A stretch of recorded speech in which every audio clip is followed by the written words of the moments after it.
ಆಗುವಂಥ ಅಥವಾ ಹೋರಾಟದ ಹಿಂದೆ ಸರಿಯುವಂಥ ಯಾವುದೇ ಪ್ರಶ್ನೆ ಇಲ್ಲ. ಸೊ ನಮ್ಮ ಹೋರಾಟವನ್ನು ನಾವು ಮುಂದುವರಿಸ್ತೀವಿ ಅಂತ ಪ್ರಯತ್ನವನ್ನು ನಾವು ಮುಂದುವರ್ಸ್ಕೊಂಡು ಹೋಗ್ತೀವಿ. ಇದು ಏನು ಮಾನ್ಯ ನ್ಯಾಯಾಲಯ ಇವತ್ತು ತೀರ್ಪು ನೀಡಿದೆ, ಆ ತೀರ್ಪಿನಲ್ಲಿ ಯಾವ ಅಂಶಗಳನ್ನು ಪರಿಗಣಿಸಿ ನಮ್ಮ ಅರ್ಜಿಯನ್ನು ತಿರಸ್ಕಾರ ಮಾಡಿದೆ ಅನ್ನೋದನ್ನು ಪರಿಗಣಿಸಿ ಆ ಅಂಶಗಳಿಗೆ ನಾವು ಏನು ಉತ್ತರವನ್ನು ಕೊಡ್ಬೋದು ಮತ್ತು ಅದಕ್ಕೆ ಪೂರಕವಾಗಿ ಏನು ದಾಖಲಾತಿಯನ್ನು ಕೊಡ್ಬೋದು ಅನ್ನೋದ್ರ ಬಗ್ಗೆ ನಮ್ಮ ವಕೀಲರ ಜೊತೆ ಚರ್ಚೆ ಮಾಡಿ ಕೂಡಲೇ ಈ ಪ್ರಕರಣವನ್ನು CBI ಕೊಡಿ ಅಂತೇಳಿ ಮತ್ತು ಈ ಒಂದು ತೀರ್ಪನ್ನು ಪ್ರಶ್ನಿಸಿ ನಾವು ಮಾನ್ಯ ಸರ್ವೋಚ್ಚ ನ್ಯಾಯಾಲಯಕ್ಕೆ ಅರ್ಜಿಯನ್ನು ಸಲ್ಲಿಸ್ತೀವಿ.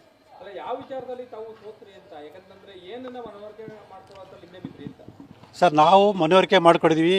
ಏನು ಲೋಕಾಯುಕ್ತರು ಆರೋಪಗಳ ಜೊತೆ ಶಾಮೀಲಾಗಿ ತನಿಖೆಯನ್ನು ನಿಷ್ಪಕ್ಷಪಾತ ತನಿಖೆ ನಡೆಸಿಲ್ಲ ಅಂತೇಳಿ. ಅದ್ರ ಮಾನ್ಯ ನ್ಯಾಯಾಲಯ ಯಾವ ಒಂದು ಅಂಶಗಳನ್ನು ಪರಿಗಣಿಸಿದೆ ಅನ್ನೋದು ಆ ತೀರ್ಪು ನೋಡಿದ ನಂತರ ನಮ್ಗೆ ಗೊತ್ತಾಗುತ್ತೆ. ಅದಾದ ನಂತರ ನಾವು ಈ ಪ್ರಕರಣ CBIಗೆ ಕೊಡಿಸುವಂಥ ಪ್ರಯತ್ನ ಖಂಡಿತವೂ ನಾವು ಮಾಡೇ ಮಾಡ್ತೀವಿ. ಅಲ್ಲ ಅದೇ ಸರ್, ಆ ಅಂಶಗಳನ್ನು ಮಾನ್ಯ ನ್ಯಾಯಾಲಯ ಪರಿಗಣಿಸಿದೆ ಇಲ್ಲೋ ಅನ್ನೋದನ್ನು ನಾವು ತೀರ್ಪನ್ನು ಓದಿದ ನಂತರ ಗೊತ್ತಾಗುತ್ತೆ.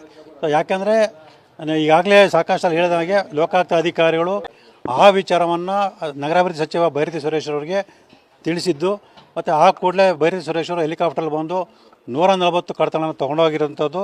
ಈ ಒಂದು ಹಿನ್ನೆಲೆಯಲ್ಲಿ ಲೋಕಾಯುಕ್ತರು ತನಿಖೆಯನ್ನು ಮುಂದುವರಿಸದೆ ಆ ಅರ್ಜಿಯನ್ನು ಮುಕ್ತಾಯ ಮಾಡಿರುವಂಥದ್ದು ಈ ಎಲ್ಲವನ್ನು ಕೂಡ ಮಾನ್ಯ ನ್ಯಾಯಾಲಯ ಗಮನಕ್ಕೆ ತಂದಿದ್ದೀವಿ.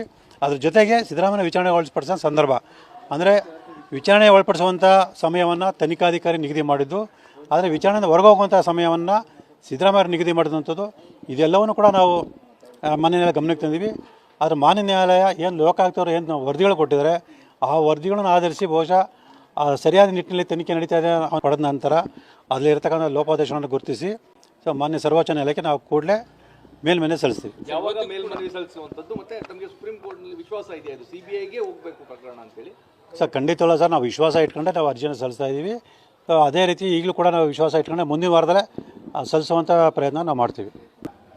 ಇಲ್ಲ ಸರ್, ಇಲ್ಲಿ ಕಾಯ ಪ್ರಶ್ನೆನೆಲ್ಲ ಕೂಡಲೇ ನಾವು ಈ ಪ್ರಕರಣನ ಮಾನ್ಯ ಸರ್ವೋಚ್ಚ ನ್ಯಾಯಾಲಯಕ್ಕೆ ಮೇಲ್ಮನವಿ ಸಲ್ಲಿಸ್ತೀವಿ. ಸೊ ಯಾಕೆ ಅಂತ ಹೇಳಿದ್ರೆ ಲೋಕಾಯುಕ್ತರು ಏಕಪಕ್ಷೀಯವಾಗಿ ತನಿಖೆ ನಡೆಸ್ತಾರೆ ಅನ್ನೋದು ನಮಗೆ ಈಗಾಗಲೇ ಸಾಕಷ್ಟು ಅನುಮಾನಗಳಿದೆ. ಅದಕ್ಕೆ ಪೂರಕವಾಗಿ ಸಾಕ್ಷ್ಯಗಳು ಇದೆ. ಅವರು ವ್ಯತಿರಿಕ್ತ ವರದಿನ ಸಲ್ಲಿಸಿದ್ರೆ ಮತ್ತೆ ಅದನ್ನು ಪ್ರಶ್ನಿಸುವಂಥ ಒಂದು ಪ್ರಯತ್ನದಲ್ಲಿ ಸಾಕಷ್ಟು ವಿಳಂಬಗಳಾಗ್ಬೋದು.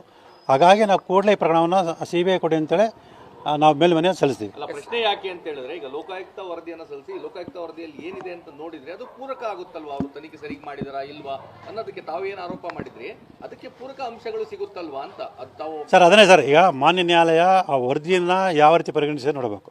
ಸೊ ಯಾಕೆ ಅಂದರೆ ನನಗೆ ಬಂದಿರೋ ಮಾಹಿತಿ ಪ್ರಕಾರ ಲೋಕಾಯುಕ್ತ ಅಧಿಕಾರಿಗಳು ನಾವು ಸಿದ್ದರಾಮಯ್ಯನವರ 14 ನಿವೇಶನ ಸಂಬಂಧ ಮಾತ್ರ ತನಿಖೆ ಮಾಡ್ತಿದ್ದಾರೆ ಅಂತ ಮಾಹಿತಿ ಇದೆ.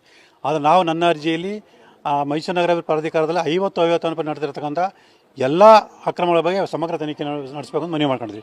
ಸೊ ಈ ಎಲ್ಲ ಅಂಶವನ್ನು ಮಾನ್ಯ ನ್ಯಾಯಾಲಯ ಪರಿಗಣಿಸಿರೋದ್ರ ಬಗ್ಗೆ ನಾವು ಕೂಡ ತೀರ್ಪಿನಲ್ಲಿ ಪರಿಶೀಲನೆ ಮಾಡಿ ಸೊ ಅದನ್ನೆಲ್ಲ ಒಂದು ಪ್ರಶ್ನಿಸಿ ನಾವು ಮೇಲ್ಮನೆಯನ್ನು ಸಲ್ಲಿಸ್ತೀವಿ. ಯಾಕಂದರೆ CM ಸಿದ್ದರಾಮಯ್ಯ ಅವರು ಇವತ್ತುವರೆಗೂ ನಾವು ತಪ್ಪೇ ಮಾಡಿಲ್ಲ ಅಂತ ತಿಳ್ಕೊಬರ್ತದೆ. ಎಲ್ಲ ಒಂದು ಕಡೆ ಅವೆಲ್ಲ ಕೂಡ ಇದು ಈ ತೀರ್ಪು ಬಂದರೂ ಕೂಡ ಪೂರಕ ಆಗ್ತದೆ ಸರ್. ಇದು ಸರ್, ಯಾವುದೇ ಪೂರಕ ಇಲ್ಲ ಸರ್, ಇದು ತನಿಖೆ ಸಂಸ್ಥೆ ಬಗ್ಗೆ ಅಷ್ಟೇ ತೀರ್ಪು ಬಂದಿರೋಂಥದ್ದು.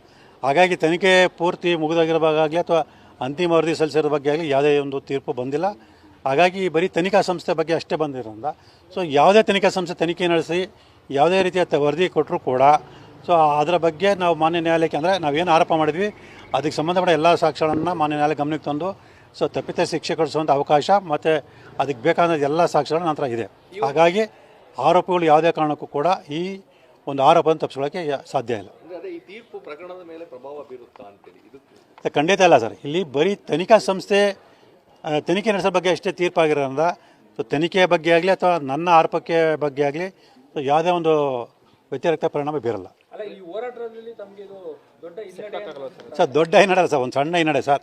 ಈಗ ಯುದ್ಧದಲ್ಲಿ ಸೋಲು ಹಾಗಂತ ವಿಚಲಿತ ಆಗುವಂಥ ಒಂದು ವಿಚಾರ ಏನಿಲ್ಲ.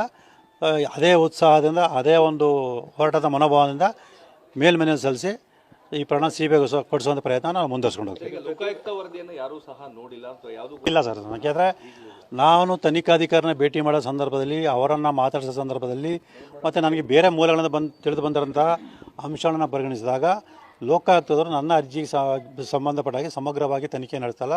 ಅವರು ಏಕಪಕ್ಷವಾಗಿ ತನಿಖೆ ನಡೆಸ್ತಾಯಿದ್ರೆ ಆರೋಪಗಳನ್ನು ರಕ್ಷಣೆ ಮಾಡುವಂತಹ ಹಿನ್ನೆಲೆಯಲ್ಲೇ ಅವರು ತಮ್ಮ ಕರ್ತವ್ಯ ನಿರ್ವಹಿಸಿದ್ದಾರೆ ಅಂತೇಳಿ ನನಗೆ ಈಗಲೂ ಅನುಮಾನ ಇದೆ. ಮಾನ್ಯ ನ್ಯಾಯಾಲಯದಲ್ಲಿ ಆ ತನಿಖೆಯ ಬಗ್ಗೆ ಯಾವ ಅಂಶಗಳಿದೆ ಅನ್ನೋದು ಗಮನಿಸಿದಾಗ ಅದ್ರ ಬಗ್ಗೆ ಸ್ಪಷ್ಟತೆ ಗೊತ್ತಾಗುತ್ತೆ. ಸರ್, 2010 ಆದೇಶ ಉಲ್ಲೇಖ ಮಾಡ್ತಾ ಇದ್ರಿ ಸರ್, ಇದೆಲ್ಲೂ ಪರಿಗಣನೆ ಬರಲಿಲ್ವಾ ಸರ್ ಅಂತ? ಸರ್ ಖಂಡಿತ ಗೊತ್ತಿಲ್ಲ ಸರ್, ಅದನ್ನು ಹೇಳಿದ ನಾನು ಈಗಲೂ ಹೇಳೋಂಥದ್ದು, ನೀವು ಕೂಡ ದಾಖಲಾತಿ ಪರಿಗಣಿಸ್ಬೋದು. ಏನು ಆರೋಪ ಮಾಡಿ ಅದಕ್ಕೆ ಪೂರಕವಾಗಿ ಬರೀ ಎರಡು ದಾಖಲೆಗಳನ್ನ ಪರಿಗಣಿಸ್ಬೋದು. ಒಂದು, ಶ್ರೀಮತಿ ಪಾರ್ವತಿಯವರಿಗೆ ಏನು ನಿವೇಶನ ಮಂಜೂರಾತಿ ಮಾಡಿ ಆದೇಶ ಮಾಡಿದರೆ, ಆ ಆದೇಶದಲ್ಲಿ 2015ರಲ್ಲಿ ಸರ್ಕಾರ ಒಂದು ಅಧಿಸೂಚನೆ ಹೊರಡಿಸಿದೆ. ಆ ಅಧಿಸೂಚನೆ ಪ್ರಕಾರ ನಿವೇಶನ ಹಂಚಿಕೆ ಮಾಡಿದ್ದೀವಿ ಅಂತ ತಿಳಿಸಿದ್ದಾರೆ. ಆದರೆ ನೀವು ಅಧಿಸೂಚನೆ ಗಮನಿಸಿದಾಗ ಆ ಅಧಿಸೂಚನೆ ಎಲ್ಲೂ ಕೂಡ 50 ಅನ್ನೋ ನಿವೇಶನ ಕೊಡಬೇಕು ಅಂತೇಳಿ ಉಲ್ಲೇಖ ಇಲ್ಲ. ಹಾಗಾಗಿ ಆ ಉಲ್ಲೇಖ ಇಲ್ಲದರೂ ಕೂಡ ಆ ಅಧಿಸೂಚನೆ ಆಧರಿಸಿ